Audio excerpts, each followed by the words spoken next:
રાજ્યમાં ભેળસેળ અને ગુણવત્તા વિહોણા ખાદ્ય પદાર્થો સામે કડક કાર્યવાહીની આરોગ્ય મંત્રી પ્રફુલ પાનસેરિયાની સૂચના બાદ વિભાગ એક્શનમાં। રાજકોટમાં ગોંડલના જામવાડી ગામે દરોડા પાડી ફેક્ટરીમાંથી ભેળસેળનો મસાલો જપ્ત કર્યો। ફૂડ વિભાગે જૂના સત્ય મસાલા નામથી ફેક્ટરીમાં દરોડા પાડ્યા, જ્યાંથી 28,000 કિલો મરચું, 533 કિલો હળદર, 5,000 કિલો ધાણા સહિત કુલ 35,000 કિલો મસાલાનો જથ્થો જપ્ત કર્યો। લાયસન્સ વિના જ ફેક્ટરી ચાલતી હોવાનું સામે આવતા સીલ કરવામાં આવી। સાથે જ મસાલામાં કલરની ભેળસેળ કરવામાં આવતી હતી।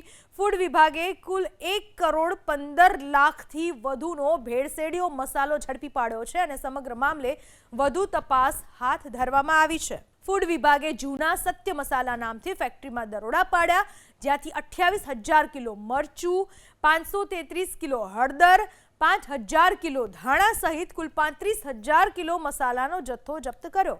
લાયસન્સ વિના જ ફેક્ટરી ચાલતી હોવાનું સામે આવતા સીલ કરવામાં આવી।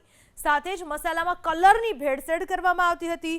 ફૂડ વિભાગે કુલ 1,15,00,000 થી વધુનો ભેળસેળિયો મસાલો ઝડપી પાડ્યો છે અને સમગ્ર મામલે વધુ તપાસ હાથ ધરવામાં આવી છે।